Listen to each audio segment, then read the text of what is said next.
Mesdames et messieurs, nous sommes aujourd'hui lundi 24 mai 2021. Merci à vous qui êtes très nombreux. Vous savez, la République démocratique du Congo, les yeux sont braqués, les cœurs également en compassion avec nos compatriotes de Goma dans le nord Kivu. Vous savez, à la suite de l'éruption volcanique de Nyiragongo. On en parlera spécialement dans cette émission Kiosque, votre magazine. On reviendra principalement sur le bilan, la situation d'abord actuelle sur terrain, le bilan établi par le gouvernement congolais et aussi la réponse humanitaire qui s'active à ces niveaux-là également. Une délégation gouvernementale est déjà sur place à Goma pour évaluer notamment la situation également, le besoin humanitaire qui s'impose pour les populations de Goma. On revient également sur les analyses sur les incidences fonctionnelles principalement de l'observatoire volcanique de Goma OVG. On en parlera avec nos invités également. Un point d'actualité également qu'on va aborder avec nos invités sera justement l'Assemblée nationale avec la priorité, vous le savez, mise sur les réformes électorales, montant vers la fin de la session de mars à l'Assemblée nationale. En tout cas, ces questions ne sont pas toujours inscrites à l'ordre du jour de la plénière à l'Assemblée nationale et l'inquiétude principalement de la société civile, l'Église catholique également, qui estime que les députés nationaux ne mettent pas l'accent ou la priorité sur des réformes électorales essentielles, vous le savez, pour la bonne tenue des élections en 2023 selon le délai constitutionnel. Merci, vous êtes également nombreux qui nous suivez partout dans le monde sur notre page Facebook, également sur notre chaîne YouTube, CCTV Rallye officiel. Merci également à ceux qui nous suivent à la radio Liberté Kinshasa, la fréquence modulée 87.8 MHz. Deux invités sur ce plateau de kiosque, Pius Romain Roland Goyi qui sera également face à Charles Kekankou qui n'est pas encore arrivé. Sur ce plateau, nous avons Pius Romain Roland Goyi. Bonjour, chers confrères. Bonjour, chers confrères. Merci de répondre à notre invitation. C'est à moi de vous remercier. Pensez toujours à ceux qui sont dans les difficultés. C'est vrai que nous pensons à Goma, la compassion à nos compatriotes de Goma, mais aussi à tous ceux qui sont incarcérés, principalement à la prison centrale de Makala. La tradition oblige. Je salue mes amis qui sont incarcérés à la prison centrale de Makala, notamment mon ami personnel et frère Barnabé Milingano et aussi Henri Magie, qui sont victimes de l'injustice de la justice à double vitesse, et aussi notre frère et confrère Thierry Mukelekele Kanda, qui est un civil incarcéré à la prison d'Indolo sans aucun effet militaire, alors qu'il est appréhendé par le simple fait d'alerter le chef de l'État du spectre de la violence dans le Katanga. Et voilà qu'il a été enregistré avec les audios, mis dans l'avion de Lubumbashi jusqu'à Kinshasa dans la prison d'Indolo après avoir passé 11 jours à la 22e région militaire. Ce qui nous inquiète, c'est que c'est son épouse et ses enfants qui traversent le désert. Son épouse est menacée de déguerpissement là où elle est. Elle ne sait pas quoi nourrir ses enfants. Ses enfants sont chassés de l'école alors que les faits lui reprochés ne sont encore obscurs jusqu'à présent. Ça fait pratiquement 4 mois qu'il est en dolo sans procès. Voilà. Merci de l'alerte, chers confrères. Le temps pour moi également de lire la presse parue ce lundi à Kinshasa, le journal. L'espace aérien de la RDC totalement insécurisé. La main noire, c'est le DGAI Pambou. Également RDC, Nyiragongo, Patrick Mouyaya rassure. Audit au ministère de l'Environnement, IGF fait trembler ses scans, confrères. Congo Nouveau, débat sur la congolité, une bombe à retardement. Également, les avocats du FPI contre-attaque. Kitangala a signé en justice pour imputation dommageable. Et également, site éditorial de notre confrère de Congo Nouveau, Goma brûle, la RTC taiseuse. Écho de l'UDPS. Visite de l'Fekchekedi à Kolesi, Fifi Masuka et tous ses administrés ont réservé au chef de l'État un accueil sans précédent. Le vrai modérateur, 13 morts et des milliers de maisons détruites. Goma, lourd bilan de l'éruption de Nyiragongo. Également, la référent plus que nous avons reçue ce matin, éruption du volcan Nyiragongo, la ville de Goma épargnés. Samedi 22 mai au grand chapiteau de Djébé, la Grande Orientale a fêté ses filles et fils élevés en dignité. Voilà, comme je disais, nous serons d'abord spécialement tournés vers la ville de Goma, dans la province du Nord Kivu. Vous savez, frappé par l'éruption volcanique. La situation sur terrain, en tout cas, est pratiquement sous contrôle, apprend-on de sources officielles.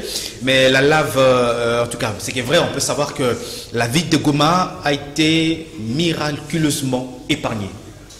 Dieu est avec nous, Dieu est avec la République démocratique du Congo. Et c'est la deuxième éruption. La dernière date, je crois, de 2002. Ça fait pratiquement 19 ans. 19 ans que Goma n'est plus sous le larve du volcan. Et il faut dire qu'il y a eu une négligence dans le chef des agences. Ça fait pratiquement 7 mois les informations que nous avons eues. 7 mois qui n'ont pas eu à surveiller les mouvements sismiques du volcan. Et voilà que...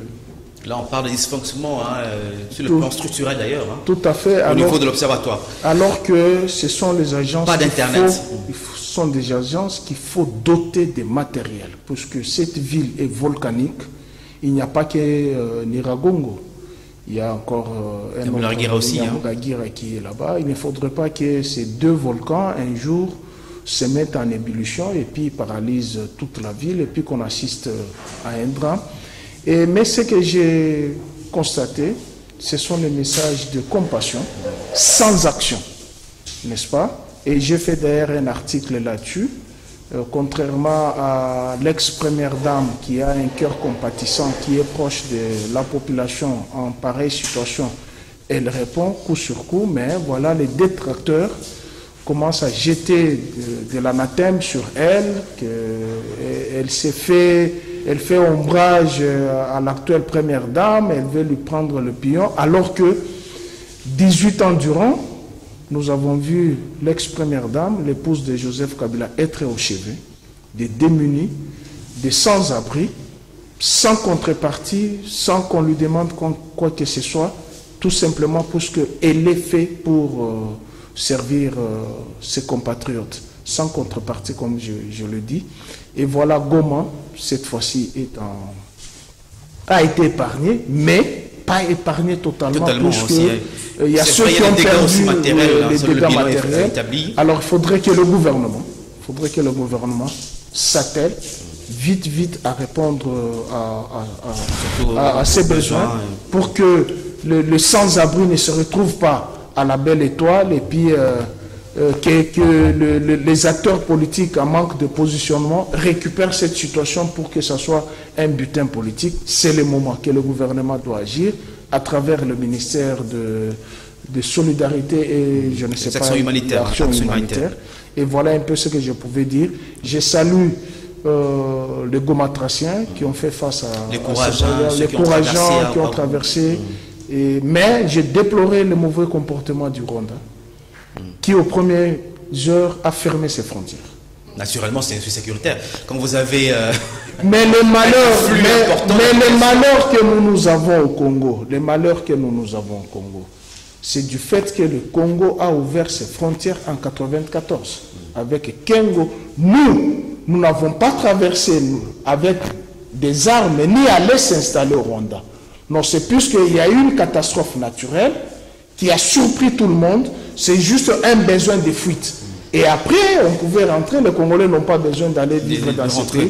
Mais eux, nous avons ouvert les frontières avec tout ce qui nous pose comme problème, au point même d'appeler les criminels et bourreaux de Kagame, des partenaires et frères, alors qu'il a le sang des Congolais. Voilà, c'est aussi sur le plan sécuritaire. Lorsque vous avez un afflux spontané, massif d'une population, des droits d'ailleurs pour une république qui se veut responsable de pouvoir au moins fermer avant de vérifier qui viennent et puis comment les héberger. Charles Kekanko, bonjour. Bonjour. Merci d'être là. Merci beaucoup. Je sais qu'il n'est pas facile pour venir, les transports avec les embouteillages à Kinshasa. Nous parlions de l'Est du pays, particulièrement de Goma avec l'éruption volcanique. Je vais rappeler très rapidement le bilan officiel donné par le porte-parole du gouvernement, Patrick Mouyaya.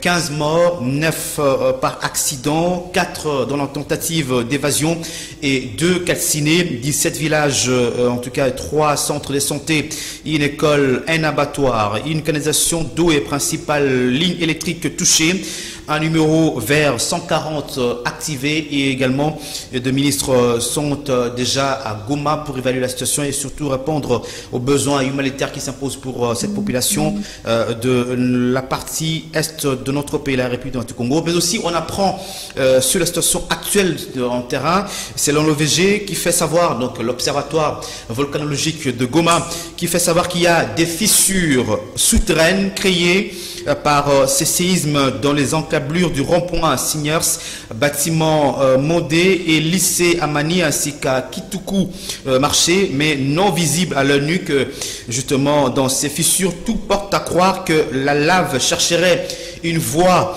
pour sortir sur la surface terrestre, ce qui justifie des tremblements de terre observés, incessants observés justement sur place, qu'il faut être vigilant, avertit donc le VG, et suivre les communications officielles et les orientations du plan de riposte. Garder donc les enfants à la maison jusqu'à nouvel ordre, selon la mesure prise dans la soirée par le gouverneur militaire Constant Ndima. Voilà, c'est d'abord la compassion pour nos populations, c'est vrai aussi, mais aussi c'est la deuxième fois que la ville soit frappée, alors que vous avez des lots de problèmes par rapport à Goma, dans le Nord Kivu. Oui, je présente d'abord mes excuses auprès des téléspectateurs. Vous l'avez relevé, le problème d'embouteillage à Kinshasa.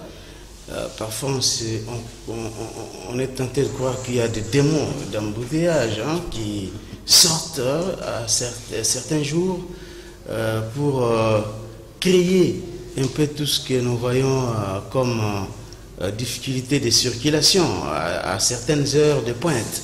Donc, merci beaucoup. Je salue aussi les téléspectateurs et aussi notre compatriote Pius Romero qui est sur ce plateau. Alors, la question des Goma, naturellement, nous devons compatir avec cette population qui est déjà meurtrie par des guerres à répétition. Ça fait plusieurs années que l'on entend et l'on voit des images horribles, des décapitations des femmes, des enfants, et comme si cela ne suffisait pas, il y a aussi ces volcans Nyiragongo qui crachent du feu. Donc beaucoup de compassion pour cette population qui se retrouve de temps en temps confrontée à des difficultés, des malheurs, des tout genres et surtout cette catastrophe naturelle. Alors, maintenant, j'ai vu beaucoup de réactions dans les réseaux sociaux. Et il y a un député national, j'oublie son nom, qui avait en octobre 2020 initié une question Jean-Baptiste Kassekwa avec débat. Oui. Jean-Baptiste Kassekwa. Voilà. Alors, ça a été adressé au bureau Mabunda. Malheureusement, une suite favorable n'a pas été donnée à cette question d'actualité. Bon, c'est vrai que l'on peut se poser des questions. Est-ce que y avait-il moyen d'empêcher à ce que Nyiragongo ne crache pas du feu? C'est une question que d'aucuns se posent.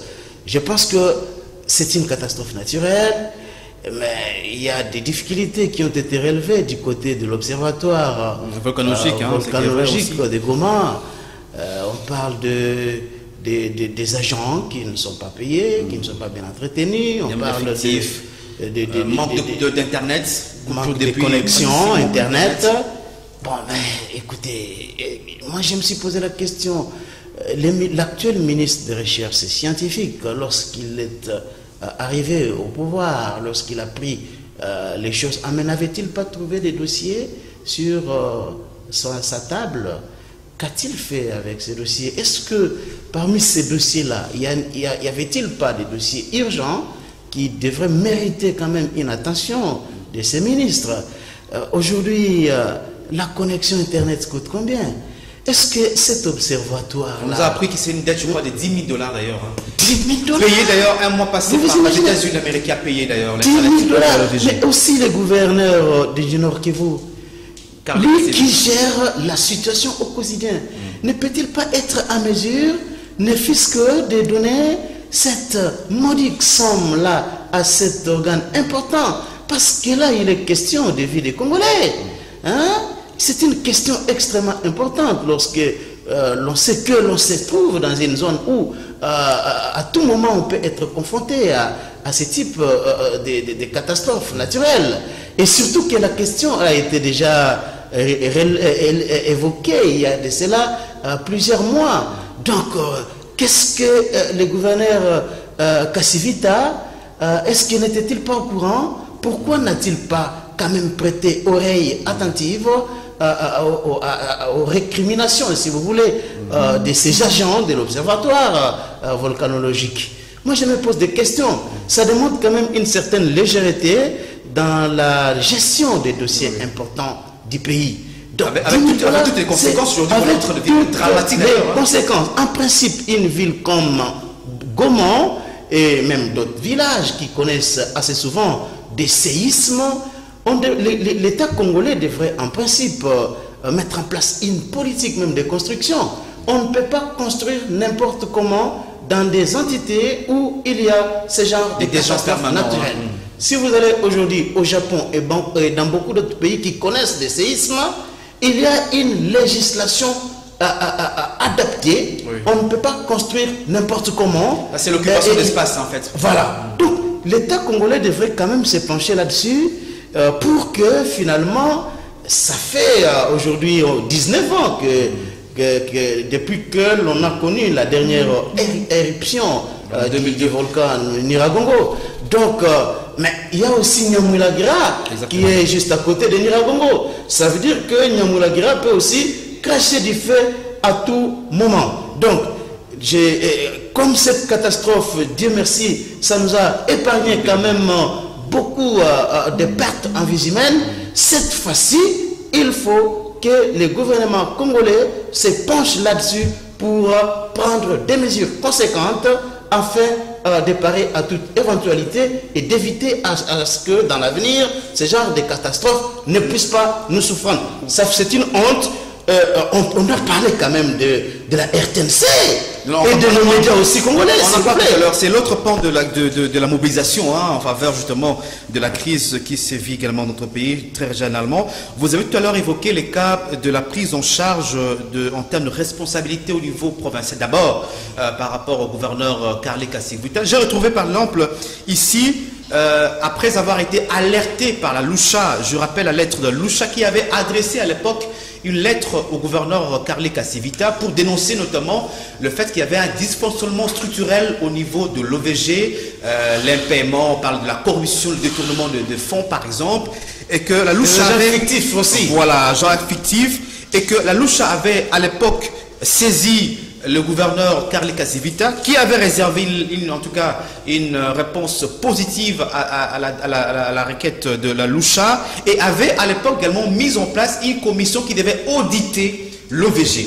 Et j'ai retrouvé même la lettre de Kasivita, mais aussi lors de mission qu'il avait lui-même signée, c'était d'ailleurs à Goma, je me rappelle encore ici, et la délégation était conduite par Paluku Kacheleva William, enquêteur, rapporteur et chef de mission, et c'était justement pour essayer d'enquêter sur les allégations de détournement et des corruptions portées à l'encontre du directeur de l'OVG. Et voilà, c'est un peu ça, entre autres missions qui a été confiée. Mais ce qui est curieux, puis Robert Roland, la mission a été diligentée, on n'a jamais les conclusions de l'enquête. Oui, c'est ça qui fait mal.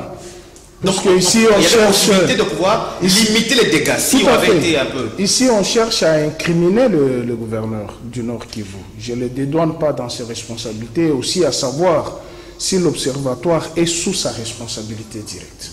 Ça, ce sont des questions qu'il faut se poser. Mais à la requête de la Lucha, il a répondu favorablement, il a envoyé la mission.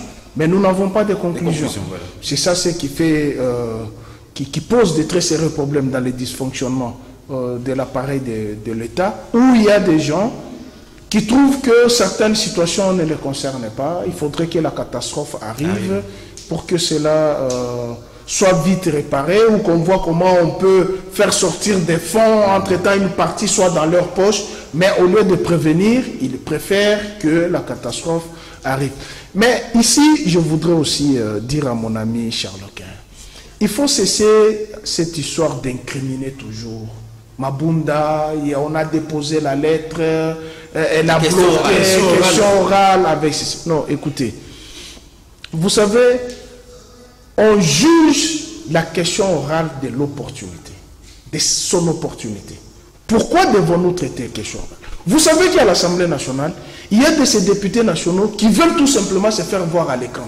Il appelle sa circonscription. Écoutez, je vais passer, vous allez me voir. Vous savez que à l'intérieur du pays, passer à la télévision, c'est comme quelqu'un qui descendait du ciel. Et il y a des députés pareils. Il n'a rien à dire.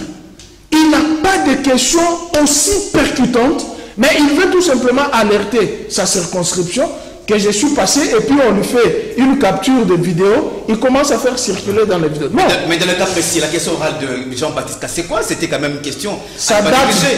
Il a lève et dit, mais écoutez, ça ne va pas au niveau de l'EVG. Ça fait plusieurs mois que, en tout cas, on ne surveille plus le volcan d'Iragongo. Mais est-ce que c'est là cité à ce que c'est question de se faire voir il ne faudrait pas qu'il y ait chevauchement dans des prises de décision. Vous avez évoqué la correspondance de la Lucha, qui a saisi les gouverneurs. Les gouverneurs, vous venez de le dire, a répondu favorablement dans le délai et il a diligenté une mission. Pourquoi on devrait encore aller à l'Assemblée nationale alors qu'il y a l'Assemblée provinciale du Nord Kivu? Non, Kassé, c'est les députés nationaux et le Dogoma, naturellement. Mais écoutez, il ne pouvait que dire d'abord à ceux qui vivent de la situation là sur place. Dans le Nord Kivu, puisqu'il y a une Assemblée provinciale, il y a un organe, il fallait d'abord saisir ces gens-là. Eux qui sont sur place, au lieu de venir au niveau national d'abord, puisque c'est à 2000 km, alors que vous êtes, je ne sais pas si c'est à 10 km du volcan. Commencez par examiner la question qui est là. Tout, on veut toujours faire de la fixation, Mabunda fait ceci, alors que vous êtes là, vous ne faites absolument rien. Aujourd'hui, il y a la catastrophe. Mais le chef de l'État, il est président de l'Union africaine. Si ça serait au Mali, il serait parti. Si cette catastrophe serait au Mali, Chilombo serait parti. Si ce serait au Tchad, il serait parti. Mais c'est ici chez nous. Est-ce qu'il est parti? Non, il était en Europe, il est retourné hier déjà. Oui, il est retourné. Moi, je veux le voir qu'il aille compatir avec les Gomatraciens. Je veux le voir en sa qualité d'abord de président de la République et en sa qualité de président de l'Union africaine, qu'il aille au chevet de ses compatriotes trouver une solution.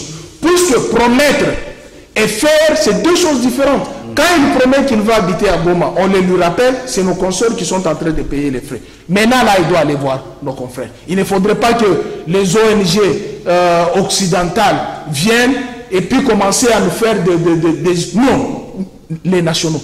Mais c'est le président, vous êtes le président de la République démocratique du Congo. Des vivants et des morts congolais, allez voir nos frères à Goma. Bon, ça c'est le programme, on n'est pas de programme chez l'État. Mais ce qu'il faut aussi, on va un peu réfléchir, hein, on ne va pas rester se fixer également sur à indexer les individus en termes de responsabilité ici par là. Réfléchissons maintenant. Ce qui est vrai aussi, de façon générale, hein, Charles Kankou, on ne réfléchit pas toujours sur de scénarios à mettre en place pour faire face naturellement à ce qu'on appelle les catastrophes naturelles. L'anticipation. Anticipation. Et ça, je pense que des moments comme ça, on doit réfléchir à mettre des plans de contingence, à réfléchir des scénarios, par exemple sur le problème, sur les provinces qui sont près par exemple de volcans, susceptibles des inondations par exemple, à réfléchir comment mettre en place des mécanismes de plans de contingence ou des mécanismes d'évacuation de la population ou des scénarios par exemple de pouvoir anticiper les choses. Et ça, je crois que ça n'existait pas toujours. Hein. Oui, mais vous touchez là une question extrêmement importante pour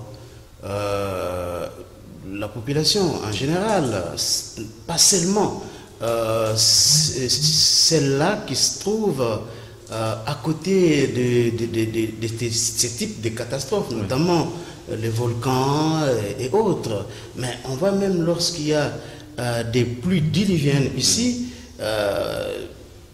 l'année passée, je crois en 2020, on a connu dans beaucoup de provinces, lorsque Steve Bikaï était ministre des Affaires sociales et humanitaires, on l'a vu descendre dans certaines provinces pour aller consoler les compatriotes, que ce soit au Kasaï, à l'Équateur. Donc il faut qu'il y ait une politique au niveau du gouvernement congolais pour que toutes les fois que l'on se trouvera dans ces cas de figure-là, qu'il y ait des réponses adéquates, convenables. Mais Pius Romain-Rolland, je ne comprends pas pourquoi il a toujours la démagogie lorsque l'on parle de certains membres du FCC. Il doit toujours se creuser la cervelle pour défendre des choses qui ne tiennent pas debout. Qu'est-ce qu'il y a du mal pour un député national qui représente la nation, mais qui est élu dans une circonscription électorale? Est-ce qu'il y a-t-il une loi interdisant à un député national de venir porter les récriminations, les doléances de ses électeurs dans sa circonscription au niveau de l'Assemblée nationale? À quoi servent les vacances parlementaires? Pourquoi les députés descendent-ils dans les circonscriptions pour aller rester auprès de leurs électeurs? N'est-ce pas pour ramener les doléances au niveau de l'Assemblée nationale? Donc pour Pius Romain-Rolland, il fallait seulement que les députés provinciaux puissent se pencher sur la question. Donc c'est une question qui ne peut pas jamais concerner l'Assemblée nationale. Mais ça c'est grave ça. Pour un journaliste parlementaire qui a passé plus de 10 ans à l'Assemblée nationale, il peut parler de ces sens-là. Moi je suis désolé, je suis étonné de voir Pius Romain-Rolland prendre une telle position. Le député national est descendu sur le terrain, il a recueilli les doléances de ses électeurs, ils lui ont parlé justement des difficultés et des problèmes que connaissait l'OVG. Et c'est tout à fait normal qu'il vienne à l'Assemblée nationale pour un député sérieux qui veille sur les intérêts de ses électeurs. Il est venu ramener à l'Assemblée nationale une question importante parce que nous tous, nous savons très bien que le ministère de Recherche scientifique aujourd'hui n'a pas un budget conséquent pour faire accomplir ses tâches comme il faut. Oh, l'Observatoire volcanologique de Goma est dans la gestion, la compétence du ministère de Recherche scientifique. Qu'un député réfléchit d'initier une question orale avec aujourd'hui, c'est ce qu'il avait pensé en octobre 2020 nous rattrape. Si peut-être à l'époque aussi on avait débattu cette question. Voilà, peut-être qu'on aurait trouvé déjà des solutions parce que 10 000 $, c'est quand même une honte pour ce pays qu'un observatoire comme ça n'aille pas 10 000 $. S'il vous plaît. La honte encore, c'est quoi, Charles Quint? C'est que ce sont les États-Unis qui ont payé l'Internet. C'est une honte. Et aussi lorsque Pius Romain-Rolland veut tout à fait que l'on mette de côté Carnis Azuka Civita. Mais moi je me dis, comme lui est gouverneur sur place, même s'il n'y a pas l'enveloppe de 10 000 $, envoyée par Kinshasa au Nord Kivu. Mais Nord Kivu, c'est une province parmi les provinces stratégiques de ce pays qui contribue à une certaine hauteur au budget national. Est-ce qu'une telle province peut manquer 10 000 $ pour intervenir urgemment? Mais on voit des constructions de routes qui coûtent des millions, qui sont assumées par la province du Nord Kivu. Donc cela veut dire que, comme le gouverneur avait réservé une réponse positive à la lettre de la Lucha, il aurait pu aussi venir, bien sûr, il aurait volé à la rescousse de l'observatoire afin que l'on puisse avoir cette petite somme-là pour que la structure puisse bien fonctionner. Donc, je pense que ça ne pouvait, pour les intérêts de la population, le gouverneur ne peut jamais aujourd'hui dire que la province a manqué 10 000 $ pour sauver les vies humaines. Soyons quand même sérieux. Donc la responsabilité est à la fois au niveau provincial, mais aussi au niveau national, parce que, vous savez, de telles questions dans des pays sérieux, ce sont des questions qui méritent premièrement l'attention des dirigeants. Parce qu'il s'agit là de questions de vie ou de mort. Ailleurs, même les qui démissionnent d'ailleurs. Ils démissionnent pour avoir failli à leur mission. Donc c'est vrai qu'on ne pouvait jamais empêcher l'éruption du volcan Nyiragongo. Ça, on ne peut jamais le faire. Parce qu'on l'a vu dernièrement en Europe. Il y a eu aussi éruption du volcan, je crois, en Islande, je crois, quelque chose comme ça. Donc, c'est tout à fait normal qu'il y ait des catastrophes naturelles, parce que des catastrophes naturelles, on ne les évitera jamais. Mais on peut toujours prévenir pour sensibiliser la population, pour prendre des mesures qui peuvent ne fût-ce que limiter les dégâts. Parce qu'on a vu en 2002 les laves incandescentes de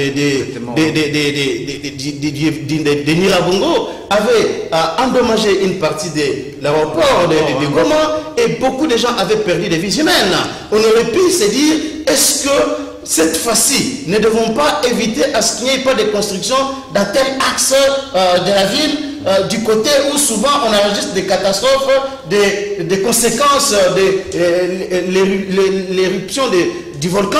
Donc tout ça, ce sont des questions qui devraient être traitées depuis longtemps, mais elles n'ont pas été. Et cette fois-ci, je pense qu'il faut tirer les conséquences. Voilà, il faut absolument tirer des conséquences. Tout à l'heure, je parlais de plan de constitution qui doit être pensé et mis en œuvre, des scénarios à pouvoir également examiner. C'est comme dans des pays développés, même les banques. On est en train de réfléchir si, au cas où on a un incendie, comment évacuer le personnel. On fait même des simulations déjà, que ça s'est fait très rapidement. Je pense que maintenant, c'est le temps de tirer les conséquences.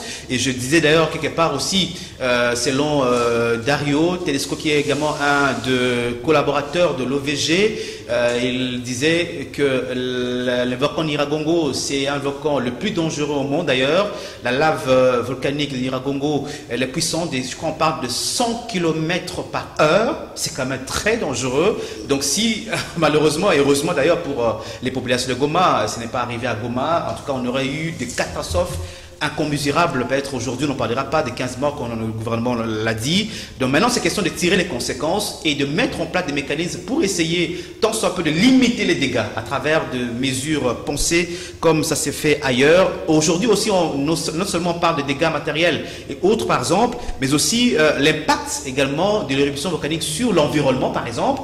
Il y a, les experts nous disent par exemple il y a ce qu'on appelle la contamination des eaux par les gaz toxiques dissous, la destruction par exemple de l'agriculture, de la faune, de la flore, la libération par exemple des gaz indésirables comme le dioxyde de soufre qui peuvent entraîner de pluies acides et la destruction de la couche d'ozone. Donc ça on ne peut pas aujourd'hui voir comme si c'est rien, donc c'est très grave sur le plan environnemental, sur le plan humain, sur le plan matériel que l'on connaît. Et maintenant, il faut tirer les conséquences. Et ailleurs, tout à l'heure, on parlait même de la mobilisation. C'est vrai qu'on sent l'élan de la solidarité par rapport à la population de l'Est, mais aussi les médias qui ont failli à leur mission. Michel, je pense que Charles Lequin ne m'a pas compris. Et lorsqu'il va suivre cette émission en rediffusion, il va comprendre qu'il s'est dédié lui-même. Je ne peux pas dédouaner la responsabilité d'un député national de faire une question orale ou question d'actualité. Et il sait très bien que j'ai passé tout mon temps, ce ne sont pas les 10 ans, c'est plus de 10 ans que j'ai passé tout mon temps. Il ne peut pas dire que ça l'offusque que moi j'ai dit cela. Non. Entre-temps, il dit, est-ce que le gouvernement provincial peut manquer 10 000 $? C'est ça ce que je lui ai dit. Ça devrait commencer d'abord par là. Première action, la Lucha saisit les gouverneurs. Le gouverneur répond. Il amène une mission. Il y a un organe délibérant. Les gouverneurs de province ne répondent pas de l'Assemblée nationale. Ils répondent de l'Assemblée provinciale. Ce sont ces députés provinciaux qui vivent la situation au quotidien là, qui devraient d'abord interpeller les gouverneurs. Où en est-on avec la mission que vous avez envoyée là-bas? Vous diligentez une mission et il n'y a pas de conclusion. Il ne faut pas dire que moi, ça t'étonne que je... Non.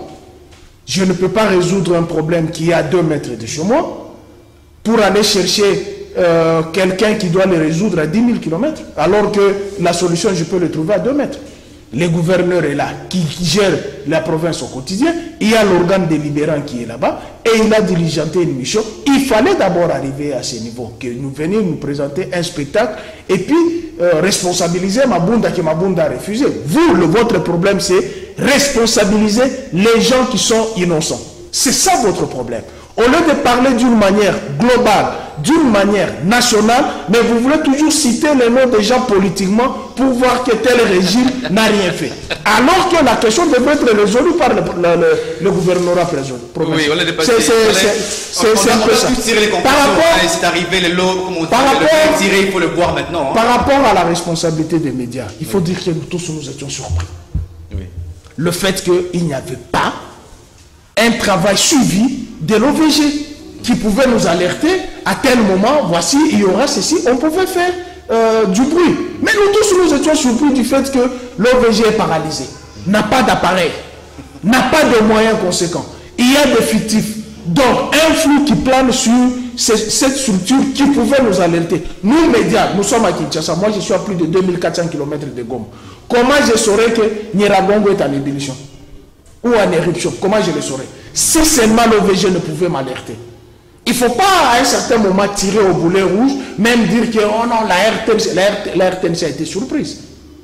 Mais maintenant, on parle de programme lorsqu'il y a des... Justement, le média public a ce rôle-là. Hein? Oui, tout à fait. Après on a été mieux informés par des médias étrangers que notre propre média. Après cette catastrophe, cette catastrophe, nos grilles de programmes doivent changer. Ça, je suis tout à fait d'accord. Les théâtres qu'on nous mette là-bas, la musique, que ça soit profane ou que ça soit soi-disant religieuse, doivent cesser. On doit voir un autre programme. Mais là adapté à la circonstance. On ne doit pas attendre que le ministre de la Communication fasse ces remarques-là, c'est professionnellement parlant. Mais oui, justement, c'est là où se trouve maintenant la... Au lieu de voir la France 24, pour ne pas citer par exemple, mettre une édition spéciale sur l'éruption de Nyiragongo à Goma, et que nous, sur le média public, on voit par exemple une émission sur les sexes. Non, attends, Michel. Il ne faudrait pas incriminer des choses comme ça. Quels sont les moyens qui ont été mis à la disposition des professionnels des médias? Je prends l'exemple CCTV. Vous avez des journalistes aguerris. Quels sont les moyens qui ont été mis à votre disposition pour aller à Goma couvrir ce qui se passe là-bas? Plutôt que de parler des autres. Oui. Quels sont les moyens qui ont été mis à votre disposition? Mais oui, France 24 a tout un budget. Oui. La RFI a tout un budget. Des choses pareilles, ils sont promptes. Ils envoient les gens sur le terrain. Mais ici, chez nous, nos médias qui sont ici, qui a mobilisé les moyens pour envoyer les journalistes et aller à Goma pour couvrir ce qui se passe là-bas? Nous nous contentons des images qui viennent des amateurs qui sont à Goma. Il ne faudrait pas, non, à un certain moment, il ne faudrait pas seulement incriminer, dire que la RTNC a fait ceci. Oui, il faut dire à la RTNC quels sont les moyens que vous avez mis, ou soit il y a une antenne de la RTNC à Goma, de nous faire des reportages, des programmes, rien que sur ça. C'est ça, il ne faut pas tout simplement jeter l'anathème sur nos responsables des médias. Je prends l'exemple ici. Les médias qui sont connus. Combien ont mis les moyens et les frais d'émission, dire Michel, vous avez une semaine, allez nous couvrir ce qui se passe à Goma, voir le nombre de dégâts, les dégâts écologiques, environnementaux, sur l'eau, sur les animaux, sur la terre, sur l'agriculture, et puis vous nous ramenez ces reportages. On n'en a pas. Même le matériel de faire le direct, il n'y en a pas. Et vous voulez incriminer les gens comme ça? Non. On a vu la RTNC faire le direct aussi à Colosie. Hein. Vous avez la parole, Charles. Bon, vous savez, Michel, je ne sais pas ce que puisse remettre. C'est pas un procès contre la... C'est pas un procès. Pourquoi tu cites mon nom? C'est pas un procès contre... Vous avez cité mon nom, vous refusez à ce que j'ai répondu à ce que tu as dit. Non, mais vous avez cité mon nom. Je rappelle que c'est pas un procès contre la RTNC public, mais on relève seulement... Mais on est en train de réfléchir. Voilà. Je disais que je ne sais pas ce que puisse remettre on a à manger aujourd'hui pour nous produire ce type d'analyse sur ce plateau. Je ne comprends absolument rien. Quelle est la mission d'un député national? Est-ce qu'un député national, parce qu'une question... Il n'arrive toujours pas. Attendez. Il n'arrive toujours pas. S'il vous plaît. Soyez calme. Il n'arrive toujours pas. Soyez calme.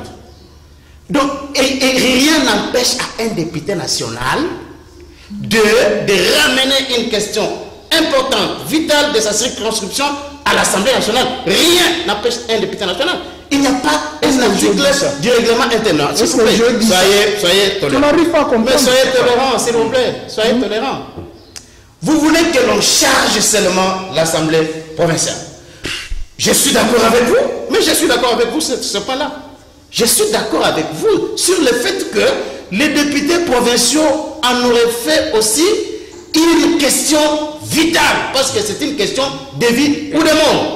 Il pouvait interpeller le gouverneur, il pouvait prendre n'importe quelle initiative parlementaire au niveau de l'Assemblée provinciale. Mais cela ne peut pas empêcher à un député national de ramener des préoccupations et surtout s'il trouve qu'au niveau de la province rien n'est fait, voilà. Il peut ramener cette question-là à l'Assemblée nationale. Est-ce que l'Assemblée nationale doit éluder ses responsabilités en disant que comme cette question ici relève de la province, nous ici on est préoccupés à faire autre chose, comme si l'Assemblée nationale ne traite pas des questions émanant des provinces. Donc voilà là où se posent des petits problèmes. Et je me dis que ici, le fait que le bureau Mabunda ait mis une sourdine sur une telle question, c'est quand même une irresponsabilité.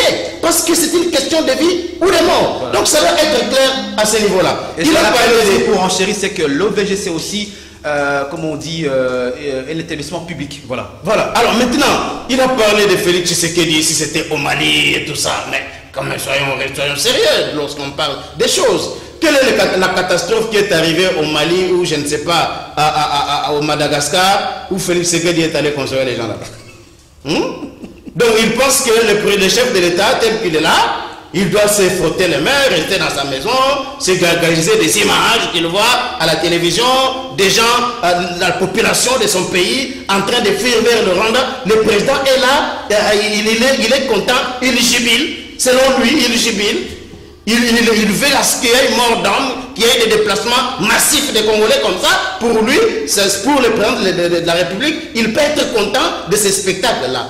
Les spectacles dantesques que l'on a vus, les laves brûlantes, aller ravager des champs, des bétails. Donc le chef de l'État est content de voir cette image.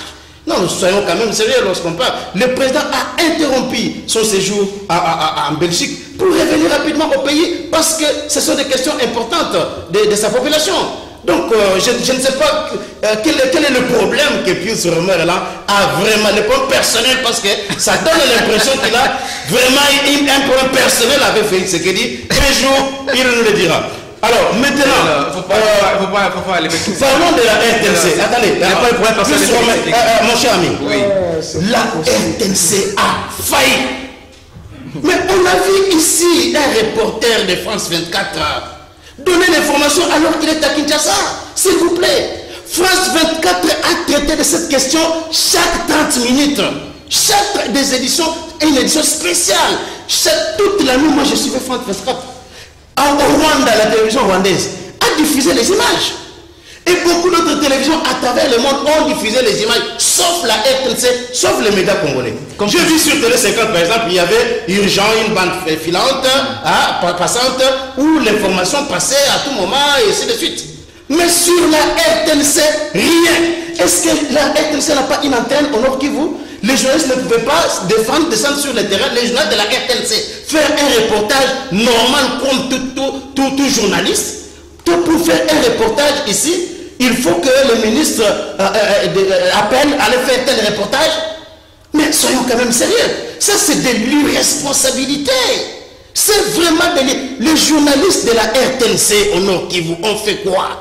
Qu'est-ce qui les empêchait de faire le reportage, d'envoyer les images ici? Parce qu'aujourd'hui, on peut envoyer les images par WhatsApp, on peut tout faire, s'il vous plaît.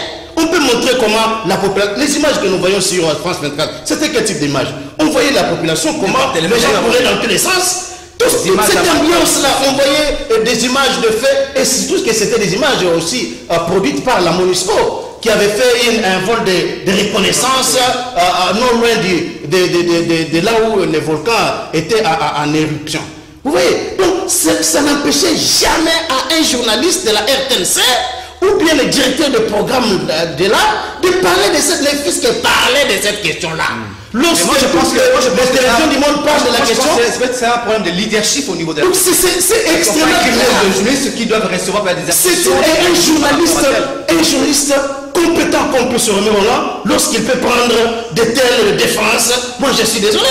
C'est vrai que d'autres médias ont fait, mais d'abord la chaîne nationale, qu'est-ce qu'elle a fait?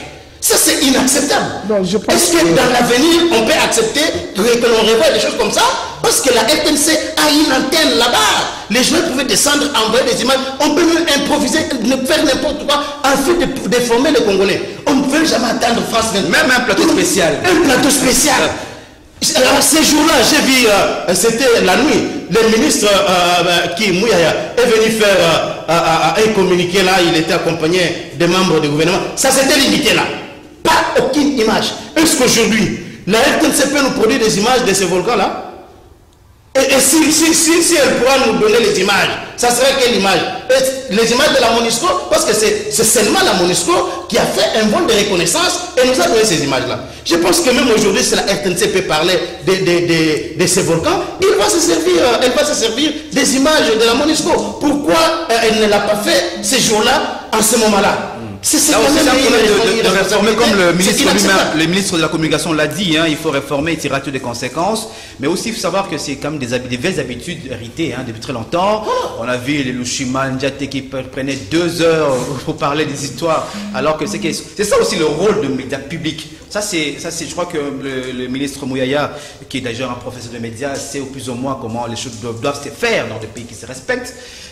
On peut incriminer le média de mon confrère Pius Romain Roland, on peut incriminer par exemple CTV, c'est des médias privés, hein.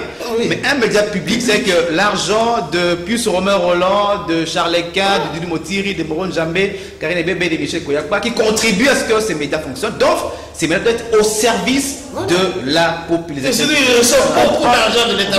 On va terminer l'émission, Pius Romain Roland. Moi, je n'arrive pas à comprendre Charles Quint. Je ne vais pas entrer dans ces polémiques qui sont pratiquement inutiles, qui n'avancent pas le débat.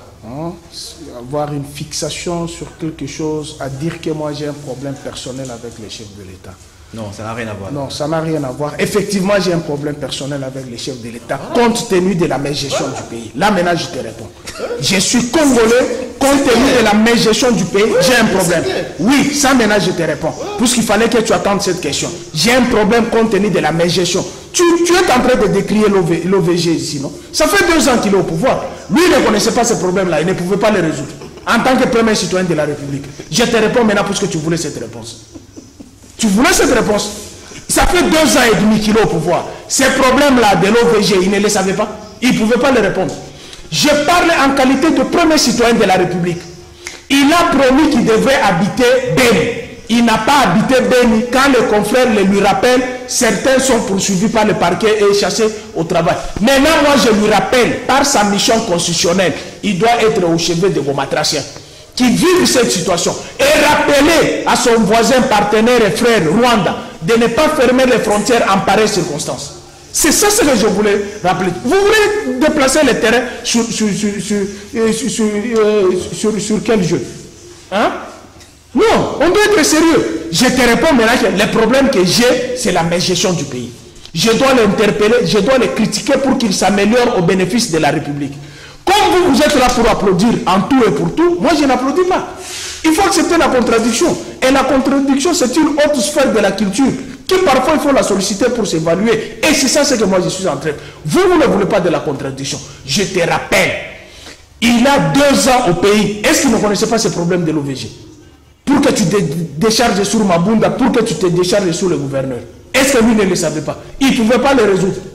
C'est tout ce que je pouvais dire. Alors, je vais dire ceci. En tout cas, moi, je suis soulagé de voir plus Romain reconnaître publiquement qu'il a un problème personnel. Ce n'est pas un problème du pays. C'est un problème personnel. Il a bien précisé, vous avez compris. Voilà. C'est un problème personnel avec... Mais non, mais je suis condamné de la République.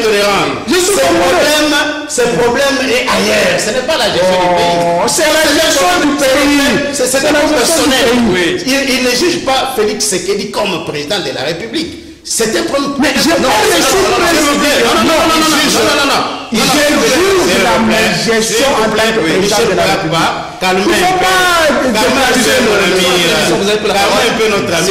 Plus Roland, je vais vous dire ceci. Oui. Tu sais que moi je t'aime beaucoup. Je ne peux jamais t'en vouloir pour tes critiques. Parce qu'il faut que l'on ait aussi des journalistes comme vous là qui sont durs envers le pouvoir. Ça peut avancer la démocratie. S'il n'y a pas d'opposants durs ceux qui gouvernent peuvent faire n'importe quoi. Donc moi, je ne peux pas t'en vouloir pour ça. Mais non. pourquoi tu me rappelles? Non, s'il vous plaît. Pourquoi tu me rappelles? S'il vous plaît, sois calme, sois calme. J'ai un problème de la gestion du pays. Sois calme. Va voir comment il est devenu. Sois calme. Maintenant, justement, va voir comment il est devenu. Quel est ce Congolais qui peut accepter la manière dont Willeri est devenu? Voilà. Dis-moi, quel est ce Congolais là-bas qui peut accepter la manière dont Willeri est devenu? Tu t'es plein des embouteillages ici. La manière dont il se comporte comme ça sur tous les plateaux. Lâcher la parole, ne pas respecter la procédure. Ce n'est pas des pratiques encouragées. Je vous avais la parole pour conclure, Charles Lequin. Très rapidement, nous sommes à la fin de l'émission. Donc, alors, je conclue en disant que la question des 10 000 $, ici, est-ce que les ministres des recherches scientifiques, sortants ou entants, ont-ils présenté cette question au Conseil des ministres pour que le président en soit informé? C'est une question importante, parce que lui veut toujours charger Félix Tshisekedi. Lorsqu'il y a un petit problème de 100 $ dans un coin perdu, un quartier, là, il faut voir le président de la République. Lorsqu'il n'y a pas 10 $ pour imprimer ou 5 $ pour imprimer un document dans des quartiers de Kimbasek, il faut voir le président de la République. C'est ça plus Romain Roland. Mais si, du temps de Yilou Kamba, il disait quoi? Non, c'est le Premier ministre qui gère le pays au quotidien.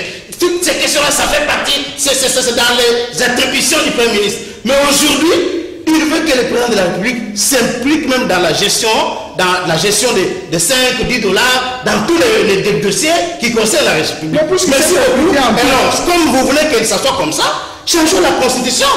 Encore dans le régime présidentiel. Enfin, bien sûr, encore dans le régime présidentiel. Parce qu'aujourd'hui, est-ce que toi, tu peux ici prouver que cette question a été portée au niveau du Conseil des ministres par le ministre de la recherche scientifique sortant ou celui qui est maintenant en fonction? C'est le même d'ailleurs qui est là. Non,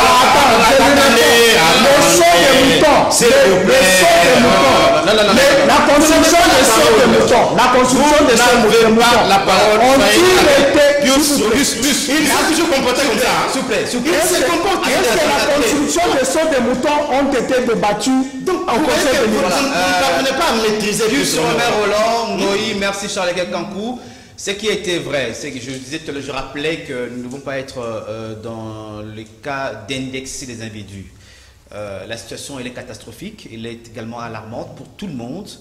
C'est une catastrophe naturelle, vous l'avez évoqué ici. Nous avons relevé des dysfonctionnements structurels, notamment qui sont au niveau provincial, également sur le plan national. Il est temps que nous puissions tirer les conséquences. Au niveau du gouvernement, vous avez suivi qu'une comité de crise qui a été mise en place depuis déjà l'éruption volcanique et qui travaille nuit et jour. Le membre du gouvernement, une délégation est déjà arrivé à Goma pour évaluer la situation sur place et aussi pour répondre aux besoins humanitaires qui se posent. Le gouverneur militaire Constant Ndima est là également au travail en synergie avec d'autres partis pour essayer de mettre en place les plans de contingence pour essayer de sauver la situation. Je crois il est important, comme nous avons dit ici, que nous puissions réfléchir de façon normale, rationnelle, que demain, ces genre de situations, que ce soit l'éruption volcanique, des inondations, débordements d'eau, tout ce qu'on peut avoir comme catastrophe naturelle, nous puissions être en mesure, ne fût-ce que, c'est pas réduire à 100%, mais à réduire à 50% de dégâts pour que nous puissions... Ça, c'est comme ça, on peut réfléchir à ce niveau-là. Pour le reste, que Dieu bénisse le Congo, que Dieu protège la population de Goma. Les dangers n'est pas encore totalement écartés selon les nouvelles que nous parviennent de Goma, notamment de l'OVG. Il faut également revoir cette structure. Peut-être avec ça, comme on dit, à quelque chose, Marley est bon. Hein? Peut-être à ce niveau-là, on pourra peut-être voir que l'OVG puisse ne pas manquer l'Internet, que le véhicule puisse avoir toujours des pièces de rechange, des carburants pour que ça soit pour travailler. Et là, je rappelle, il y a aussi un projet avec les Égyptiens qui devaient mettre en place un centre de traitement, je crois, pour essayer d'alerter et surtout de prévenir tout cas, par exemple, des inondations. Mais nous avons des volcanologues ici chez nous. Oui, oui. Donc, c'est question d'utiliser. Ça, c'est au niveau de... Mettre aussi des moyens au niveau du ministère de la Recherche scientifique suffisamment pour essayer de suivre de près la situation. Merci à l'équipe technique qui m'a été représentée l'émission, Karine Bébé, Moron Jamé, de Montiré, il y a aussi Aleka Bongo et puis Christophe Anjolo de Nekifo qui était là. À la radio, c'était Urbain Kanyama. Merci, Charles. Merci beaucoup. À vous deux. Merci. Au revoir. Demain, 9h30 pour notre émission. Au revoir et à très bientôt.